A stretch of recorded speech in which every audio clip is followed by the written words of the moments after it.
process began. And then the Israeli authority, the Israeli government, decided to withdraw from all the places, the towns, the villages that were liberated in the 6-day war, and gave them not to anyone else but to the PLO, to this terror organization. The result was, as it was supposed to be, a wave of horrible terror. You mean the result was that what the natural course of events would have been, right? They thought it was going to be peace, right? Exactly what was expected. This is what happened. For people like you, they expected a terror organization brings terror. Right. What can be less? Give you away your land to a terrorist organization. Yes. You're going to get terror. But they give the other room to snakes. You know the result. But they thought it was going to be a different result. Then the process continued more and more and more and more and more, and then it came to Hebron. It was then Gaza and Jericho at the beginning, right, and then Shechem, and then Ramallah, and then etc., Qu'ran, etc. All these famous sites. Now it came to Hebron. Now, when it came to Hebron, it was the last days of the government of Shimon Peres and the beginning of the government of Netanyahu. Now we had to show that the Jewish people support Hebron. This is what year? 96. We had to show that the Jewish people support Hebron. The Jewish people want Hebron. We thought and is not willing to give it up. Yes, in order to prevent and to stop the process. Right. When then still all Hebron was in our hands. We thought, what can be more symbolic than thousands or more than that, tens of thousands of people will come to spend Shabbat, the whole Shabbat, in Chayei Sarah in Hebron, to connect the Bible, the roots, the history, the politics, to one connection. And the purchase to the reality of our return to this land. That original purchase 3,800 years ago. Exactly. And then we decided, let's bring the people here to Hebron for the whole Shabbat. Then we So wait, who made that decision? Here in the next room here, in the Va'ad HaYishuv HaYehudi b'Hebron, the committee of the Jewish community of Hebron. I remember the people talking there. I think Orit began with it. Orit Strzok, she's a minister today in the government. And everyone decided to bring more and more people here, to invite friends, to invite parents, to invite... So in many ways, it was also a political statement, not just a religious festival, not just a... Exactly. It was a political fight. It was a part of the struggle to prevent the withdrawal from Hebron. Right. So it began then. It was in the end of 1996. The beginning of the Hebrew calendar is Tafshinun Zayin. I want to remind you that at that time, in that Sukkot, it was a war between the PLO and the Israeli army. First Intifada. Even before, it was after the First Intifada. It was a war between the troops of the PLO and our Chayalim. So, and our soldiers were murdered by policemen from the PLO. And we thought that Netanyahu has a reason and a cause to stop the withdrawal. We were wrong. Well, but then it began, and the year after... What began? The Chayei Sarah began. Unfortunately, we failed. I mean, the withdrawal in Hebron did happen. Right. In January 97. 80% of the town was given to PLO control. I'll tell you, it's 80% is H1. It's equal to A zone, which is totally controlled by PLO. About 17% is equal to B zone. I mean, controlled by Army security and civilian controlled by the PLO. And no Jews live in this. No Jews allowed to exist in these 97%, and 3% Jews can live. Right. This is what happens today in Hebron. But the year after, we thought, after the shock that we were shocked, now we thought what we can do now. we are now a very small Jewish zone. You can call it a ghetto or something like this. And then we understood we have to bring the people in. Now we have to show the power. Now we have to show the belief and the faith and the connection and the willing of Jews to be in Hebron and to say Hebron is ours. Now it's much more important. And then we decided to bring again, to organize now a big event of Chayei Sarah, and then it began, and then more and more people came, and from year to year you could see it began with a few thousands, continued with 10,000, continued with 15,000. Every year it grew bigger and bigger. Then about 8 years ago, I think, the Chabad movement brought a marvelous idea. Let's build a huge tent as a dining room, Right. to contain thousands of people. With chandeliers and to feed 4,000 people. That's Right. and to feed 4,000 or 5,000 people Amazing. with the best conditions, the best meal, with the glasses and everything on the table. Right, like porcelain, like Yes. nice not, plates. Not חד פעמי. Right, not what do you call it, disposable. Rather, nice plates. There was a huge boom, and a lot of people started coming. Let me ask you this: is Chayei Sarah, what percentage of it is it political? What percentage of it is it religious? I think now it's maybe half and half. Many people feel some emotional feelings to the fathers, to the mothers, to the place, to the holiness, to the according to the Zohar, The mystical doctrine of the metaphysical Torah, Kabbalah. the Kabbalah. Me'arat HaMachpelah, the cave of Machpelah, the cave, it's not only the tomb of the patriarchs, it's also the connection to the world to come, the connection between heaven and earth. It's the connection to the Garden of Eden, and all the souls are sent to Garden of Eden through this cave. It's something magnificent to think about. It's according to Kabbalah, many people feel it, and this is one point. The other point is a national statement.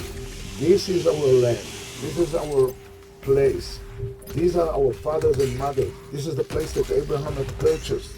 It's ours, it belongs to us, to our ancestors, to our grandma, and to our grandchildren. And from there, more and more then, you see the people come here to say, we are here, we connect to our heritage, to our, when you open the Chumash, you open the Tanakh, you open the Siddur, you read about the Father, You open up the Bible. and you say, I am here. Right. I am privileged to be in this generation. Thousands of years we were dreaming about it. Now we can be here. 700 years Jews were not allowed even to enter the buildings Right. over the cave. And today we are there. We have synagogues, we have Brit Milah, we have Bar Mitzvah, we have everything. We do life cycle events at the Tomb of the Patriarchs and Matriarchs, and I have to kind of draw a picture of what you're talking about, which is that there is very few things that you could feel like reading Parshat Chayei Sarah, which is the purchase of the Tomb of the Patriarchs and Matriarchs by our forefather Abraham, and you are reading that from an ancient Torah scroll at the very place that it happened. There's only one word that I have that explains it all, which is it's organic.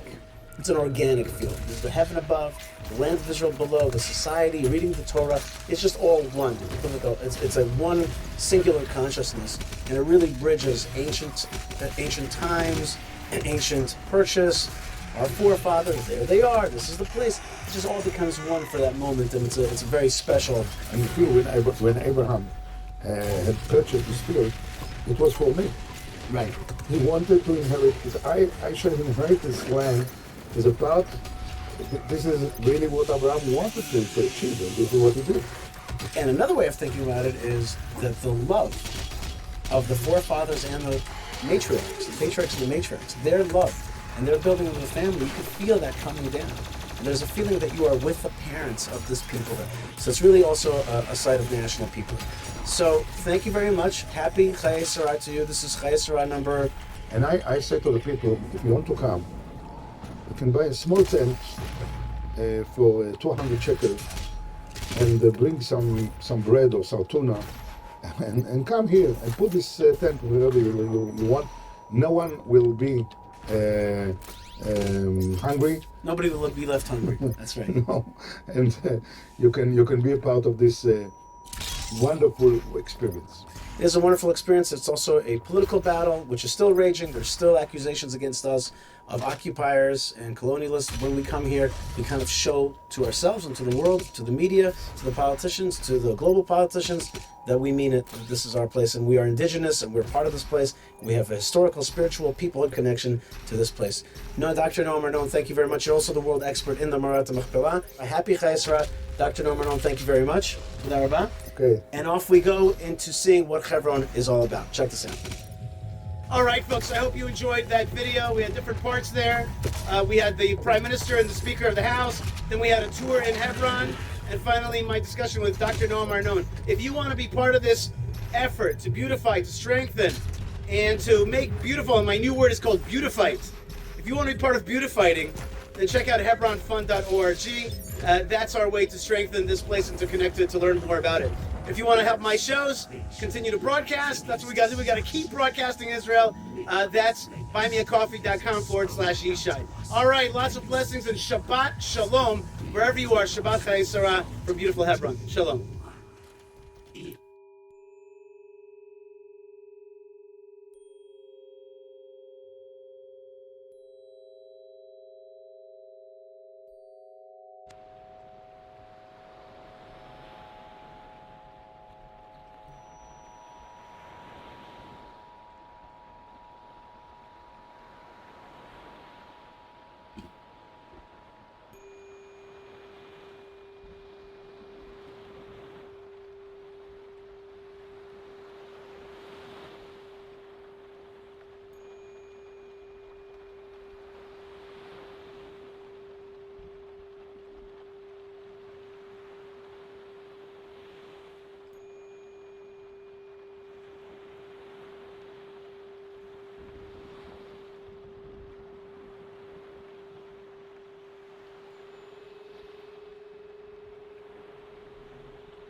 Welcome back, ladies and gentlemen. In this video, I want to talk about the arguments that are made in the Quran. Now, from an Islamic paradigm, the Quran is revealed from Allah, from God, so therefore we can say certain things for definite. Since this is a divine book of divine origin that does not contain the words of man, but rather exclusively the words of God as revealed to Muhammad through Jibreel, there should be no situations in which we can find clear evidence of human origin. Easy. Contrast this with the Christian perspective, where we think that our scripture has been revealed through the Holy Spirit and inspiring man to write down what the Spirit is directing him to write down. The Quran has a much more strict approach with exactly what can be in their book and what can't. In this case, has to be divine, has to be from God, cannot have any human origin. That leads us to today's topic, the different arguments in the Quran. Now, the Quran makes arguments in favor of itself. In fact, the Quran as a whole, as scholars like Dr. Gabriel Reynolds have pointed out, as well as others, contains a lot of polemical statements. The Quran tries to use accounts of prior prophets, as well as some of its own arguments that it's conjured, to put forward the case that this is definitely from God. It cannot be from human. We're going to go through these arguments, and we're going to evaluate them and see if they are good arguments. I mean, after all, if they came from God, they should be some of the best arguments that humanity has probably ever heard. They shouldn't be average arguments, and worse yet, they shouldn't be poor arguments or fallacious arguments, because that would mean that either God is fallacious, either God is not very clued upon philosophy and logic, but rather isn't so good in that area, or this is just evidence that this has a clear human origin. These are the arguments we're going to cover today. First argument: if the Quran was not from God, you should be able to produce a surah, a chapter, like it. This is impossible because the Quran is of divine origin. Second argument: If the Quran was not from God, it would have many contradictions in it. Third argument. You should believe in Muhammad because the revelation, the Quran, confirms that which you have with you. Fourth argument. Muhammad is found in the prior scriptures, so you should believe in him as a prophet. Now, in this video, I'm going to be covering just one argument, and then in future videos, I'll go into the others and talk about those. This video is going to start off with the first argument. If the Quran was not from God, you should be able to produce a surah or a chapter like it. So how does this break down? So there are different verses in the Quran that talk about how the Quran is something so unique and has properties in it in some sense that it is clearly not of human origin because it is impossible to replicate it. It is inimitable. Inimitable meaning that you can't produce anything like it. It's just so unique that you can't possibly make something that you could convincingly pass off as the Quran. It just wouldn't be possible. So here's the first problem I have with this. Is inimitability divine? It seems as if the answer is probably not. For example, if I wanted to, I could write something in my own language, in my own style, that arguably someone could never truly replicate. Then I may get close to it, but there's always an argument that I can say, no, this stands alone, this is in a category of its own. I could even mishmash different genres so that it doesn't even match an existing genre that we know today, and hence I could say that makes it unique and inimitable. It seems as if it would be quite reasonable to say that actually you can produce things that just aren't completely replicable. I mean, has anyone produced something like, say, J.K. Rowling's Harry Potter? Has someone produced something that is truly like that? Well, it depends what you mean by like. What does it mean to make something like this? Sure, there are different works that seem like it, but is it just like it? Which is what the Quran seems to be getting at. It seems to me it's quite clear that there are many authors that have produced works that are like Harry Potter in some sense, but not exactly like it. And if that's the case, well, then inimitability applies to human works as well as divine works. And if that's the case, then this is a terrible argument because it can be used to demonstrate that authors like J.K. Rowling, J.R. Tolkien, C.S. Lewis, and others are somehow of divine origin, and that would be nonsense.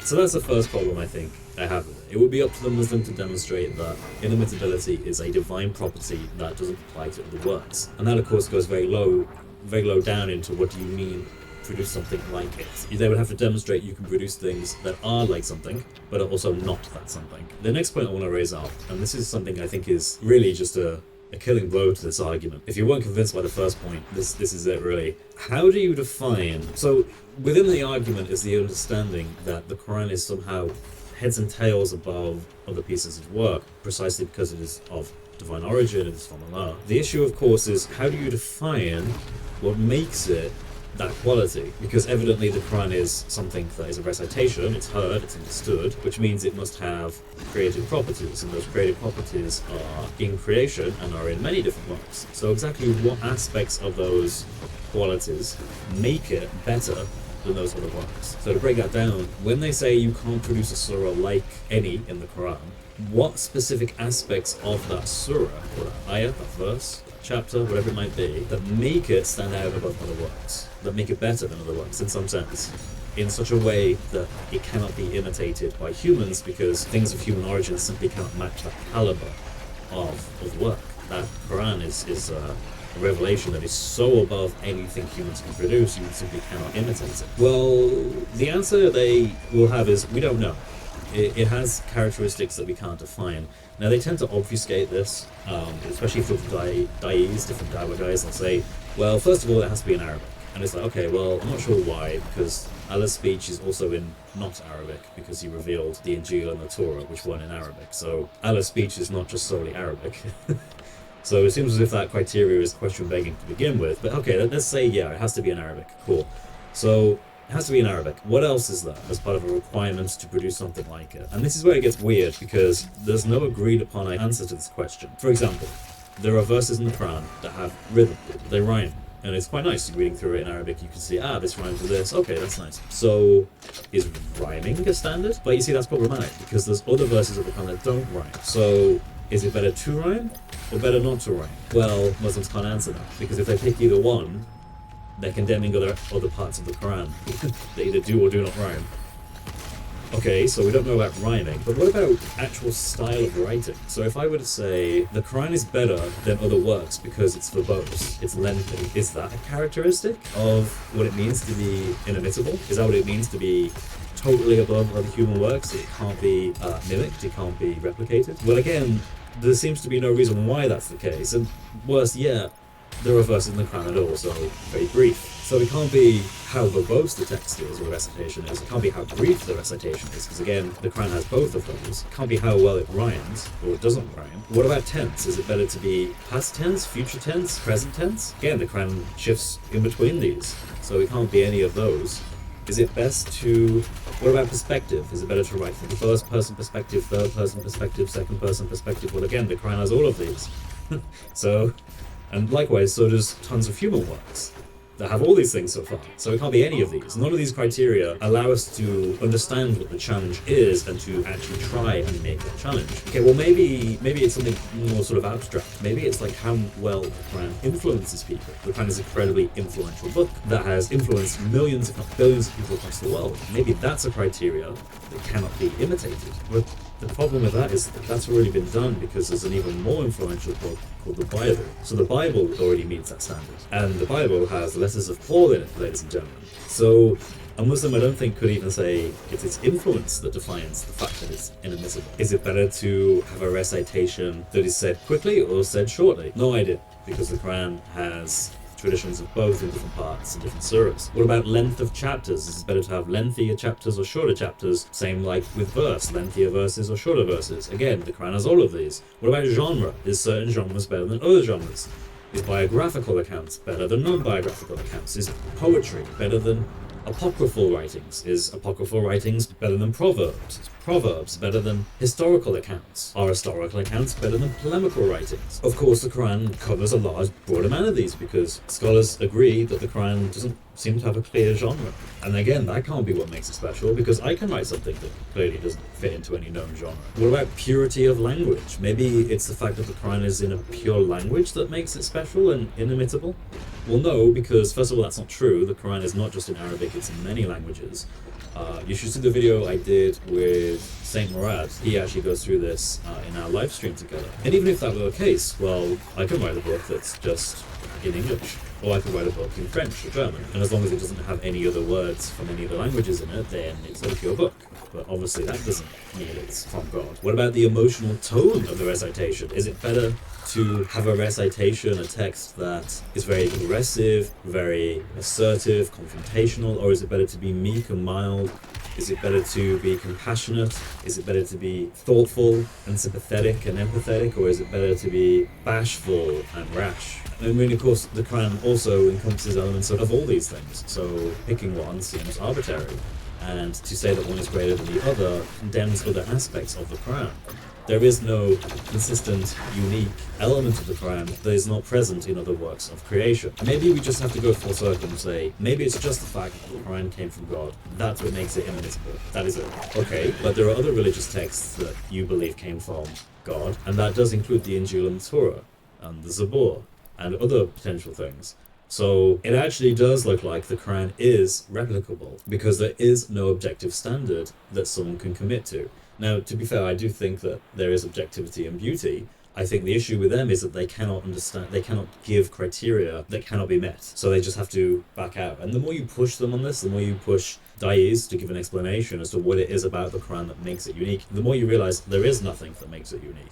There is no unique property or attribute that makes the Quran unique from any other work in creation. When you push for answers, like give me technicalities, what is it about the Quran that makes it inimitable? They can't tell you, because the answer is, well, nothing. Here's a challenge to Muslims. Any Muslims watching, or if you want to present this challenge to Muslims, simply say, you say the Quran is inimitable because the Quran makes a challenge where you cannot produce a surah or surahs like it. What is the criteria to meet that objectively? And then start going through a list of different types of writing, different types of recitation, and they'll just flop because they have no idea. The third point, which is something that pretty much comes to everyone's mind, other than Muslims who wholeheartedly believe this, who haven't stepped back and thought about it a bit more objectively, is the fact that there have been many cases throughout history where Arab-speaking Muslims have thought that there was something that was Quran that wasn't Quran. Now that to me seems like you can imitate it, because Arab Muslims have at certain parts of history believed that something else was the Quran, and that meets the challenge. Now, there have been stories of people who go to Arabia, they go to Pakistan, Afghanistan, somewhere, and they basically go to Muslim areas, and they just play an Arabic recitation that is done in the style of the Quran, but it's not actually the Quran, it's different, and Muslims are no wiser to what they hear. They think it's the Quran. They're like, oh yeah, that's beautiful Quran recitation there. But it's not. And that to me again also proves this. And then they say, yeah, but you need these scholars, you need these really well-informed experts on the Quran. Those are the people who judge. Yeah, even that's happened. This is the problem. If you go back in history, and I've covered this on my channel as well, in the first few hundred years of Islam, there were imams who were in their masjid leading prayers, giving qira'ah, given different Arabic Quran recitations that are not accepted today. According to today's standard, the 10 qira'ahs, the 10 different Arabic Qurans, they had a different one that wasn't in those 10. So they were wrong. They were reciting something to an audience that both the imam and the audience thought was Quran in Arabic during prayers in a masjid, but it wasn't actually the Quran. So even Arabic experts who were close to Muhammad, even some of the Sahaba, the companions of Muhammad, recited the Quran that wasn't actually the Quran. And this isn't their sources, this isn't controversial at all. So on that account, this challenge has been met. It's interesting watching Da'is present this argument when they do it to a Western audience, because I don't think they realise how weak this argument is to a Westerner, someone who understands that because this argument basically just appeals to emotion. It's kind of like, if you have this experience with the Quran, you can never meet this experience again, therefore it must be divine.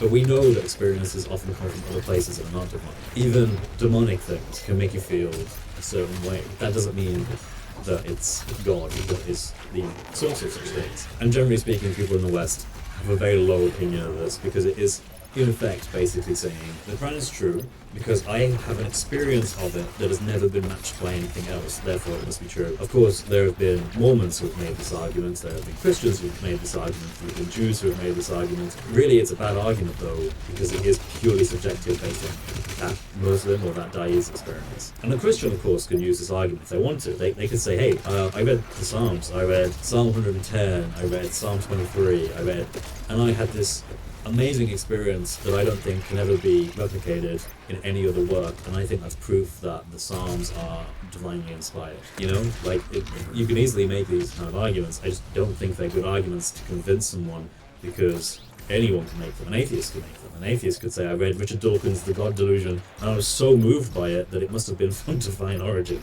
Okay, that would be a funny argument. I don't think you'd make that one, but you get my point. The argument itself is just a bad argument. But that leads back to the whole question. If the Quran is from God, if it's from Allah, why does it have bad arguments in it? Surely it only has the best arguments in it. Why does the Quran make polemical cases for its own authority as being a divine work, and then employ some of the most bizarre arguments in favor of it? No one thinks these arguments are convincing other than Muslims who have already had this emotional experience with the Quran. So again, ladies and gentlemen, we're left with a conclusion here. Either the Quran is divinely inspired from Allah, and Allah is a very confused, not very rational God that does not know how to best communicate with his creation, or the Quran is of human origins, and only human origins. Thank God we don't have this issue with Christianity. That's it, ladies and gentlemen.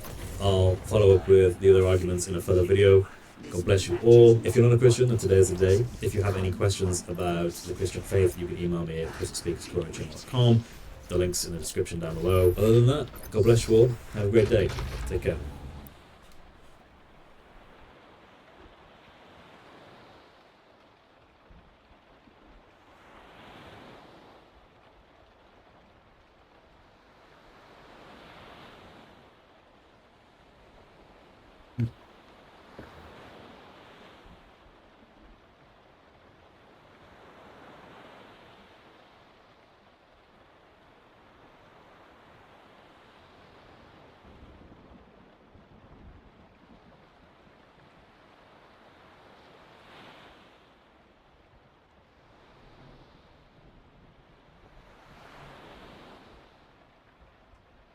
Welcome back, everyone. In several places,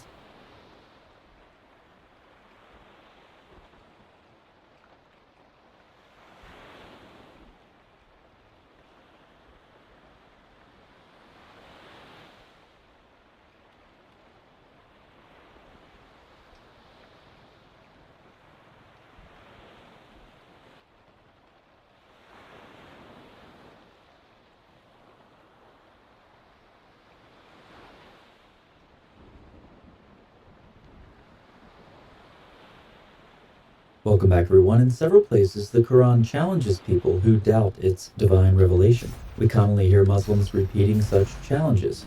You're seeing some recent examples from the comment section.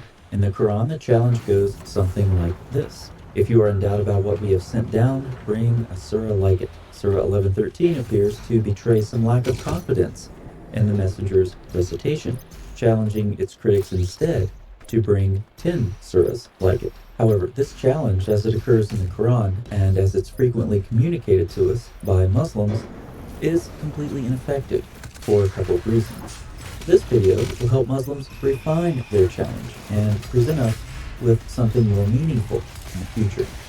First, the challenge is not clearly defined in the Quran. What does it mean to produce a surah like it? Like it in what way? Length, rhyme, grammar, content? Unfortunately, in the modern period, any nuances of this argument have collapsed into a nebulous cloud. But it wasn't always this way. Let's take a brief trip through the Encyclopedia of the Quran's article on inimitability. Some believe that the Quran was not inimitable per se, but that Arab eloquence was taken away after Muhammad was sent, rendering the Quran inimitable from that moment forward. Others argue that the Quran's composition and structure are what renders it inimitable. Others appeal to its eloquence, which was a standard opinion by the 10th century. Others argue the Quran's inimitability lay in its overall composition, its meaning, and wording. Now, this is not a video about theories of the Quran's inimitability. I just wanted to sample a couple of theories, since many Muslims who issue these challenges seem entirely ignorant of the exact nature of the challenge they're issuing. So I'll leave studying and critiquing those theories to the Muslims who present us with these challenges. After all, it is up to Muslims to define exactly what their challenge is. Second, the Quran has already given the outcome of the challenge. If you do not do this, that is, bring a surah like it, and you will not do it, and then again, humankind and jinn could not even work together to produce something like the Quran.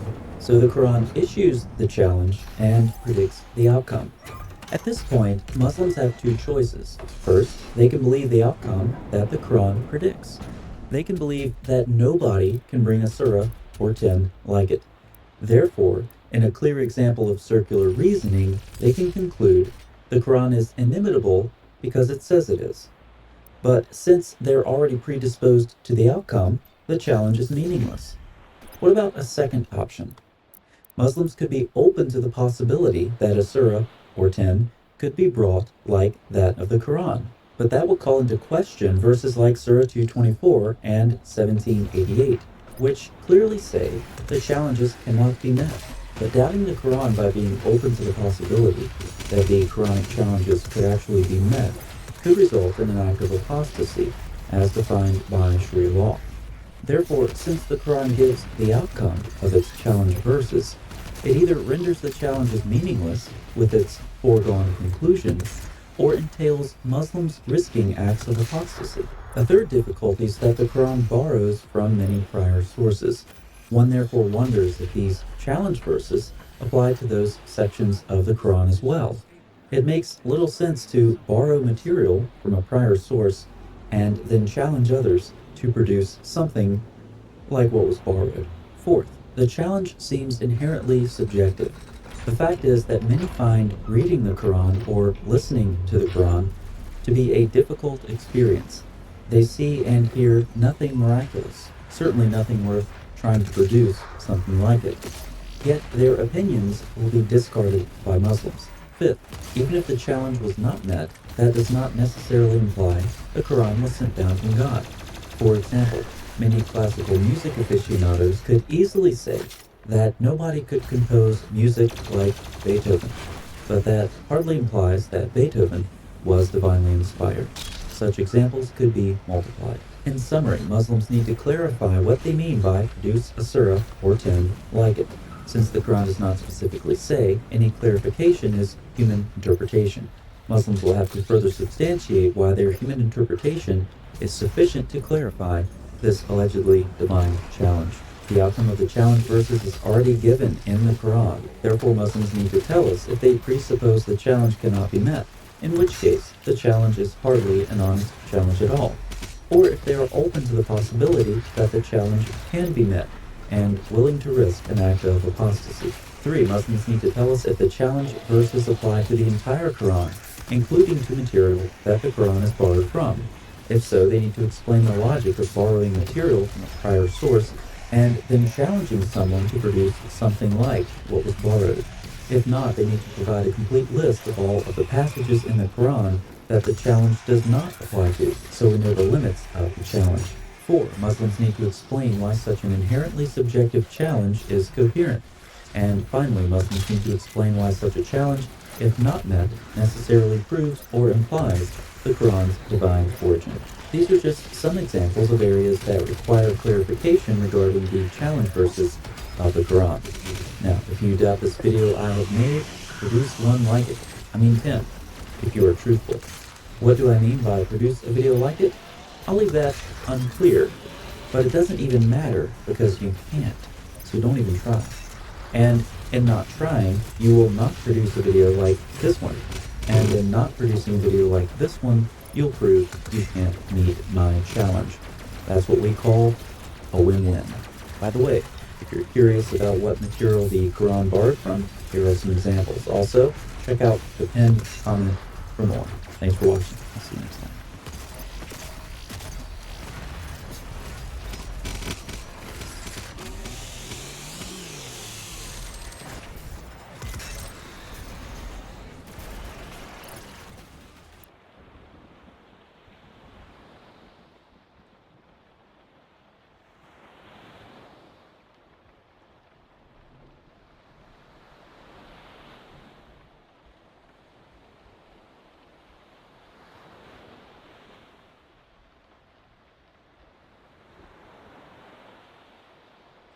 We've all heard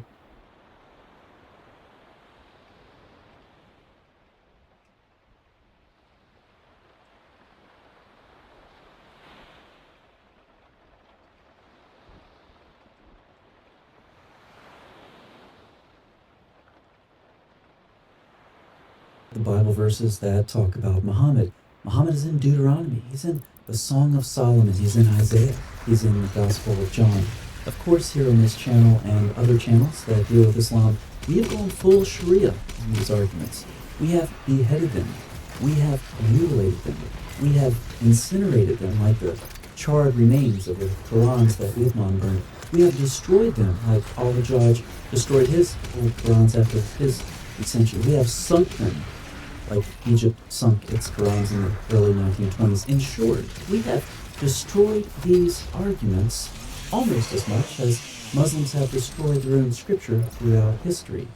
But we need to give Muslims credit where credit is due. You see, believe it or not, Muslims have dropped some of the worst arguments about Muhammad in the Bible. As we go through a couple of these examples, you simply won't believe them. So I'm going to convince you, Muslim style. You see, all you need to do is browse some Muslim YouTube channels, whether it's fiqhs or recitations of the Quran. The Muslim world seems to be convinced by almost anything, as long as the production value is there, as long as there is bravado, as long as there is boldness and confidence, and as long as there are some effects like reverb or voices droning in the background. Let's take a look. And Muslims, look at the description of your Rasul. I saw a man of striking appearance. His belly wasn't protruding, nor was his head disproportionate and small. In his eyes there was a contrast.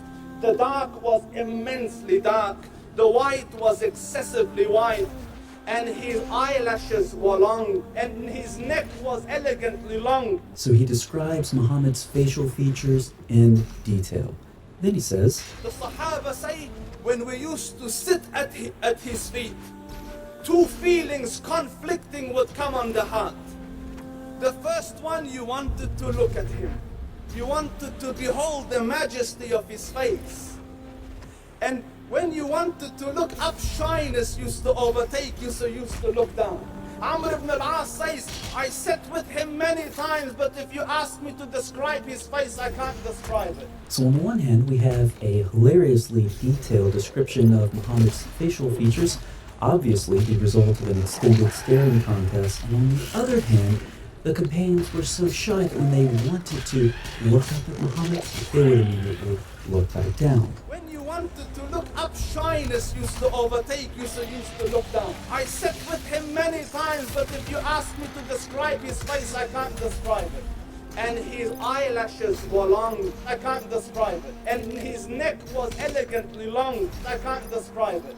The dark was immensely dark, I can't describe it. The white was excessively white, I can't describe it. This is not logical. So, such an exalted and sweet level of logic. But for many Muslims, content doesn't matter. This obviously embellished and contradictory description of Muhammad has thousands of likes and comments and hundreds of thousands of views by Muslims just eating it up. It's all about presentation. So let me up my presentation, add some bravado, some confidence, and some reverb. Otherwise, you just wouldn't believe this verse is about Muhammad. And God created two great lights from the light of our Lord Muhammad, blessed be he. Does this verse seem like a stretch? Well, it actually makes perfect sense. Haven't you heard what happened when Ishmael was born? Gabriel came to Abraham and gave him the good news that God would provide him with a child through Hagar, a son, through whom would appear a prophet by the name of Muhammad, the seal of the prophets. When Hagar gave birth to Ishmael, his face shone like the moon with the light of our prophet Muhammad.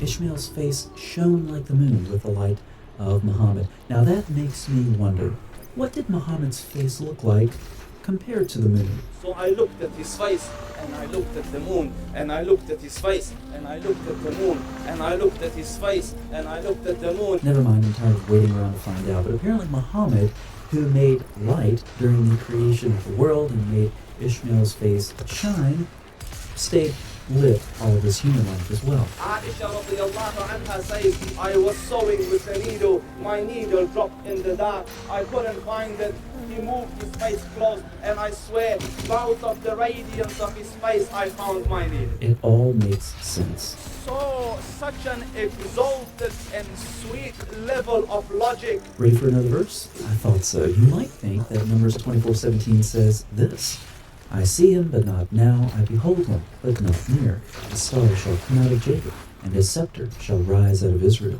But you would be wrong. It actually says, behold, a star appeared from the family of Ishmael, and a tribe of Arabs sustained him. Often when Muslims in this period were reading Muhammad into the text, they claimed that they were reading the true or the pure Torah. The Quran says Muhammad's in the Bible.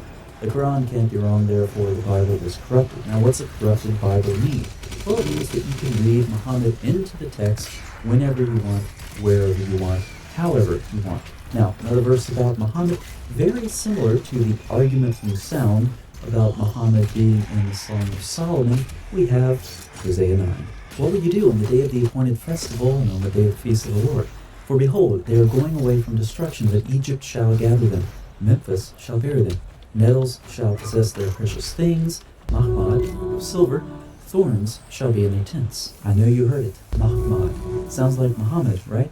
The argument from sound. Surely no one is dumb enough to suggest that a word that sounds like Muhammad must be Muhammad, right? Song of Solomon, chapter number 5, verse number 16. I'm quoting in Hebrew. Hikko mabetakim bikulli muhammadim zadudi wa zairai baina Jerusalem. Such an exalted and sweet level of logic, so coherently logical. So they keep on going in circles here and there, like that. Using this coherent logic, we can come up with all sorts of brilliant insights. And these are unclean to you among the swarming things that swarm on the ground: the mole, the rat, the mouse, the great lizard of any kind. The word for mouse in Hebrew is akbar, which is identical in sound to a common Muslim phrase. Therefore, when Muslims peacefully shout Allahu Akbar like their prophet did when he ambushed the village of Khaybar, as they were going out in their fields to work, Muslims are proclaiming their God is a mouse. Muslims, if you don't like that conclusion, that's fine. Stop using the exact same logic when you try to find Muhammad in the Bible using the argument from sound. So coherently logical. Now, what allowed Muslims throughout the 13th and 14th centuries especially to make these sorts of claims? It seems highly likely that these scripture twisters took advantage of their readers' lack of knowledge and general lack of availability of a biblical text. Now, are arguments from those centuries any different from the arguments that Muslims use today? Let's look at Deuteronomy 18 as an example. Here's an article written by Ijaz Ahmad that someone pointed out to me recently. He quotes Deuteronomy 18:18 as the last argument for Muhammad in the Bible. He says the word for brethren is achim. But this is actually not the word for brethren. What he has there in Hebrew is brother in plural construct. It's a construct phrase. It's the Hebrew word brother in construct with a third person plural pronoun. He doesn't know the difference between a Hebrew word, which is clearly what he says, and a Hebrew phrase. Now you just know intuitively that if someone doesn't even know the difference between a word and a phrase in Hebrew, then you definitely want to take their word for what the Hebrew means. But we know with certainty that the Arabs are the kinsmen, the brothers, cousins, etc. Also, the brothers are the Arabs.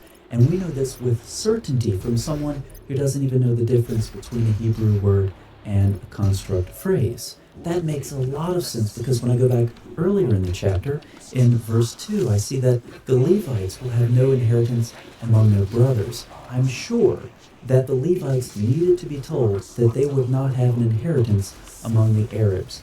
Thank you, Moses, Captain Obvious. Or what about Deuteronomy 17:15?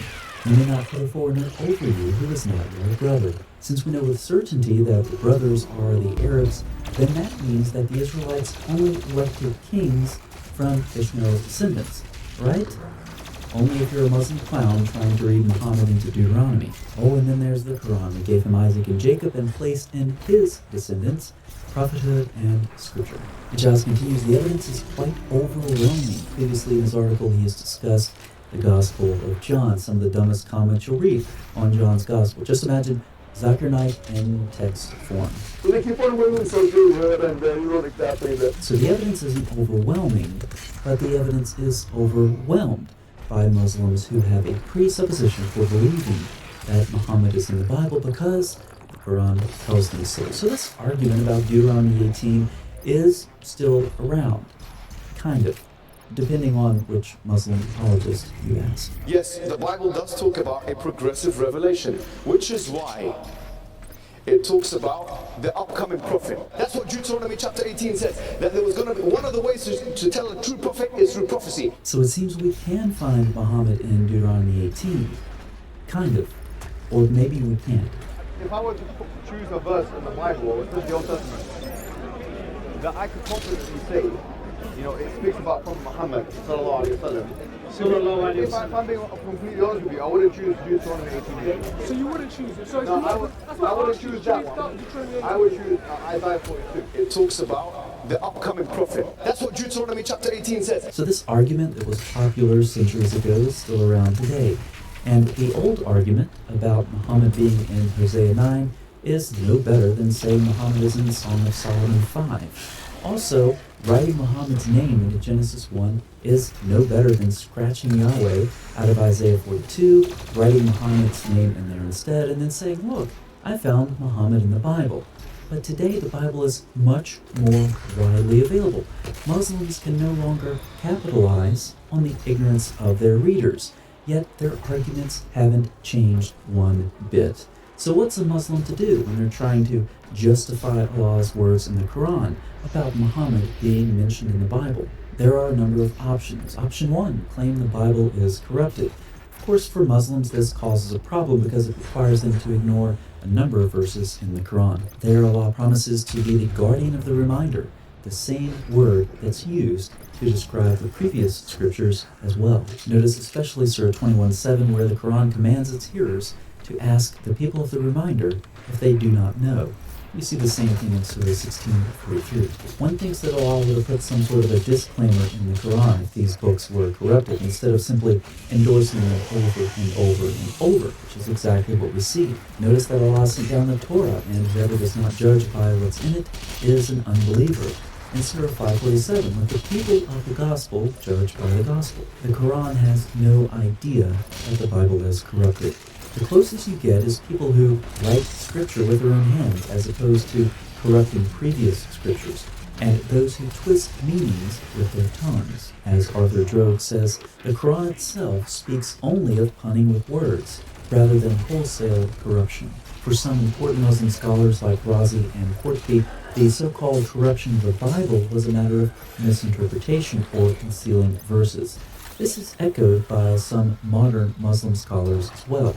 Dr. Atai states, but when you compare the two textual traditions, Ben Asher and Ben Khayyim, there are some variations in wording, but the vast majority of differences are differences in what are called niqut in Hebrew, or vowel notations, vowel pointings.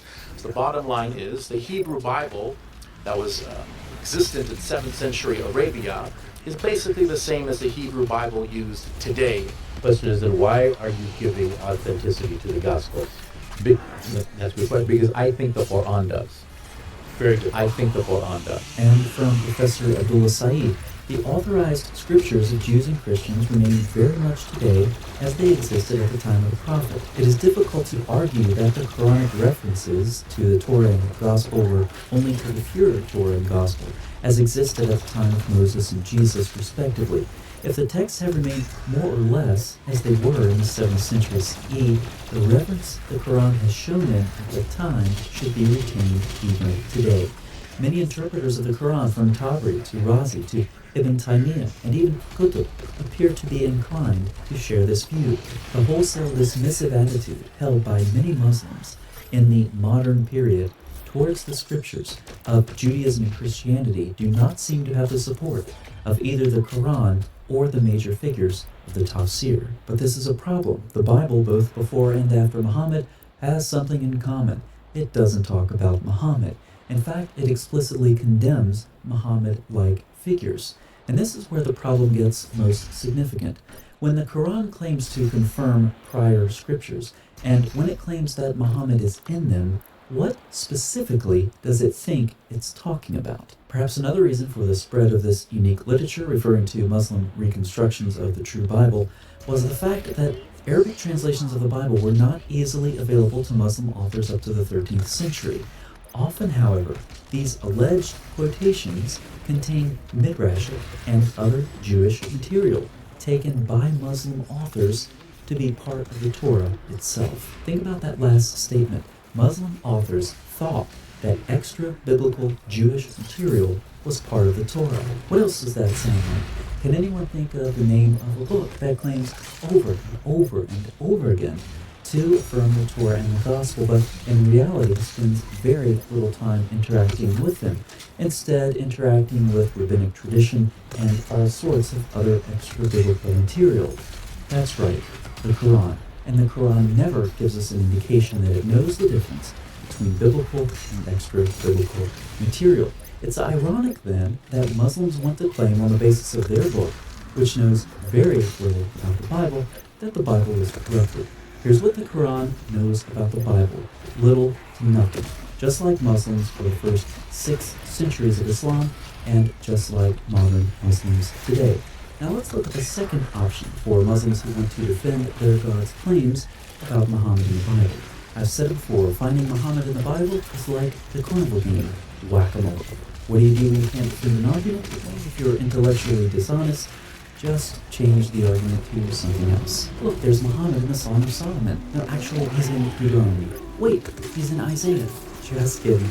He's actually in the Gospel of John. And on it goes. Muslims tell us about Muhammad in the Bible. We go full Sharia on those arguments, and he just pops up somewhere else. If these arguments seem like complete nonsense to you, it's because they are. Centuries-old nonsense that originated in the era of biblical illiteracy. And even today, it's very clear from the Muslim world that they haven't made a single step towards biblical literacy since then.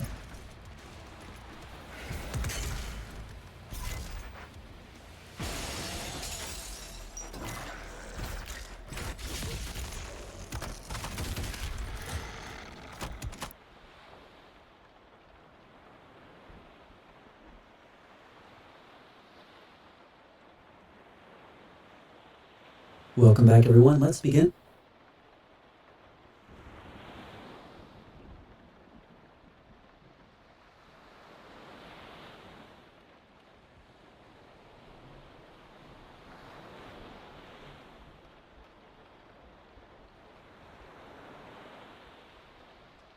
by looking at some verses that for Muslims justify their belief that Abraham and Ishmael built the Kaaba in modern-day Mecca. Abraham raised up the foundations of the house, and Ishmael with him. And Surah 5 tells us that the house is the Kaaba. Also, the first house was laid down at Becca, according to Surah 396, which numerous translations like Sahih International conveniently changed to refer to Mecca. There are a couple of problems with Surah 2127 in Arabic, and there's absolutely no justification in the Quran for taking Becca as another name for modern Mecca. But we'll set that aside for now and simply assume the traditional Muslim narrative. Now, let's ask, have these stories about Abraham in the Quran been influenced by a prior source? To answer that question, we're going to look at pre-Quranic Syriac sources. Why Syriac?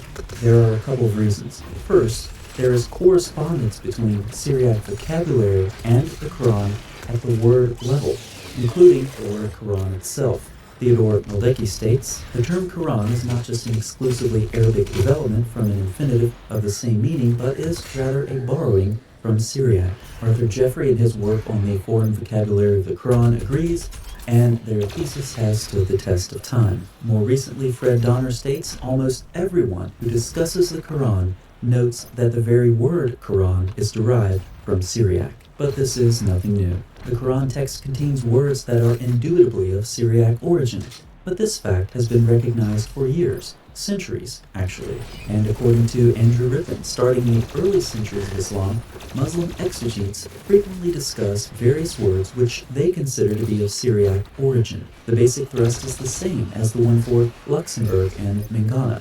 If the text is problematic, then perhaps Syriac can solve the issue. Medieval Muslims took a similar basic approach, and Sidney Griffith agrees. Quran scholars, in search of the origins of what they sometimes present as the foreign vocabulary of the Quran, have not infrequently called attention to what they consider to be the high incidence of Syriac loanwords and cognates in the Arabic idiom of the Islamic scripture. Second, similarities aren't just at the word level, they're larger than that. They're at the narrative level as well. In comparing the legend of Alexander between the Quran and Syriac sources, Kevin Van Bladel says many of the correspondences between the Syriac and the Arabic stories are so obvious that they do not need special attention. Simply relating both stories together establishes their extraordinary similarity. More generally, Sidney Griffith adds, it is something of a truism among scholars of Syriac to say that the more deeply one is familiar with the works of the major writers of the classical period, the more one hears echoes of many of their standard themes and characteristic turns of phrase at various points in the discourse of the Arabic Quran. Why Syriac? That's why. Joseph Whitston did his PhD dissertation at Princeton in 2011 and discussed in great detail the Syriac influence on the Quran, so we'll draw from that here.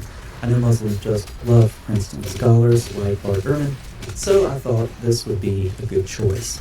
First, Whitston points out that in Genesis 22, it's Abraham who does all the work. When they came to the place at which God had told him, Abraham built the altar. However, in later traditions, Isaac becomes active as well. Josephus writes about Isaac, who was setting up the altar, eagerly heaping up the stones to build his tomb. And there are several Syriac homilies along these lines. These are all pre-Quranic and also describe Isaac as an active participant in the building. But the most important Syriac source to consider is Jacob of Serog, and that's because the Quran borrows from him elsewhere. Let's look at a couple of those examples first. Surah 18:9-26 is the well-known Seven Sleepers story. About this, Sidney Griffith says the earliest Syriac texts, which feature the story of the youths of Ephesus as the companions of the cave or seven sleepers, are always called in Syriac, are two recensions of a liturgical homily attributed to Jacob of Serog, who spent most of his life as a monk composing homilies on biblical and other liturgical themes. Griffith then goes on to describe how the Quran adapted this material for its own use. Now, back to Whitston, who also suggests some more borrowed material in the Quran from Jacob of Serog. The Quran states, sons of Adam, do not let Satan tempt you, as he drove your parents out of the garden, stripping both of them of their clothing in order to show both of them their shameful parts. Jacob of Serog also describes how during creation, Satan, in a very close parallel with the Quran, destroyed the beauty of their garments and made them stand naked. You can see the similarities to Surah 7:27. Thus, we have good reason to look at pre-Quranic Syriac material, and definitely good reason to look at Jacob of Sirach. The source most relevant to our issue of Abraham and the house is a Syriac verse homily by Jacob of Sirach, dedicated to Genesis 22. For our needs, a few lines will suffice. Jacob describes extending the foundation, and Isaac building as well. Now, there are two phrases, one in Arabic and one in Syriac, which bear a remarkable resemblance when the best translations are attempted. Both speak about raising or extending the foundations of the house, but the Quran frequently borrows from more than one source. In Genesis 22, there's no prayer from Abraham after the test, but in rabbinic tradition, there is. In Genesis Rabbah, a prayer is put in Abraham's mouth. Lord of the universe, when you told me, take your son, your only son Isaac, etc. And we see a prayer from Abraham in the Quran as well. And when Abraham raised the foundations of the house and Ishmael with him, our Lord, accept this from us, surely you are the hearing, the knowing. And the prayer continues. Now, Whitson makes a very important observation, that such parallels exist between the sacrifice story of Genesis 22 and the Quranic scene describing the building of the Kaaba is not surprising if we take into account the similar ideological function of the two texts. The scene in the Quran serves to explain the origin of worship at the Kaaba. Genesis 22 probably also serves as an ideology for worship at the temple in Jerusalem, and at the very least was understood in this fashion in later Jewish tradition. Therefore, the scene in the Quran may be understood as an appropriation of the foundation story of the Jerusalem temple adapted to the founding of the Kaaba. This would not be the first time that the site in which the attempted sacrifice took place was identified with a sacred site of another religion. And in yet another case of Islamicizing, the Quran changes Isaac to Ishmael. The replacement of Isaac with Ishmael is another striking innovation, and is most probably related to the notion that the Arabs are the descendants of Ishmael. Islam is not a religion that has any basis in history. Rather, it's a religion that rewrites history to provide its own basis. As another example, notice how Abraham apparently has knowledge of Muhammad. Our Lord raised up among them a messenger from among them to recite your signs to them, and to teach them the book and the wisdom, and to purify them. The description mentioned in Abraham's request matches the description of the messenger, taken by Muslims, of course, to be Muhammad.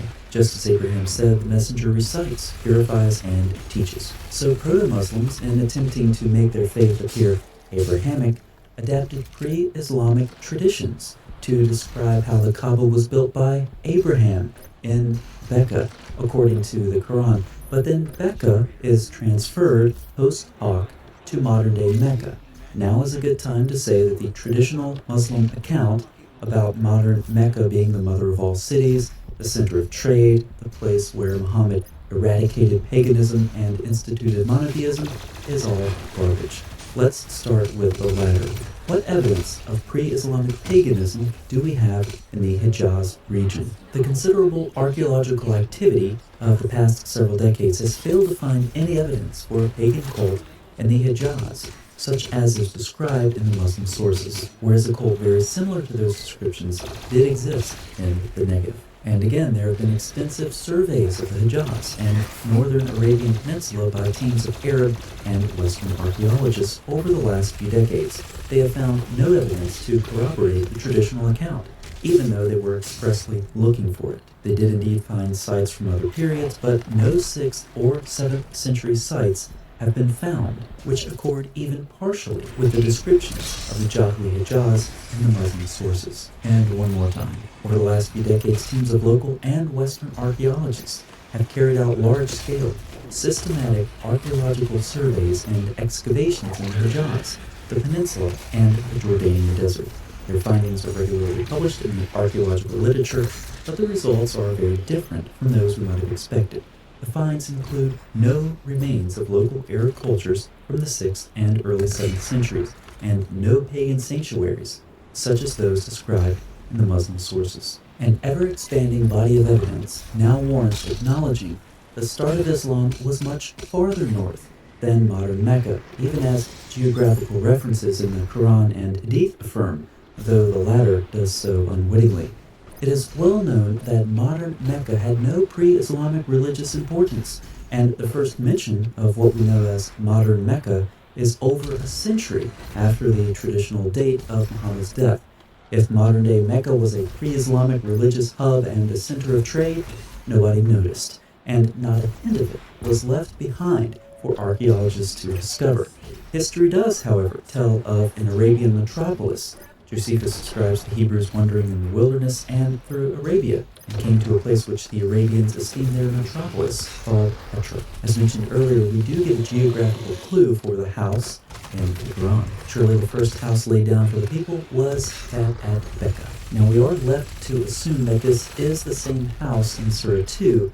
However, Surah 14 complicates things. There, the house appears to already be standing. Abraham said, "Our Lord, I have settled some of my descendants near your sacred house." But we'll just assume that it's the same one that Abraham and Ishmael, built. Now, about the term Becca, it can mean weeping or mourning. Gabriel Reynolds has suggested that Surah 396 refers to Psalm 84.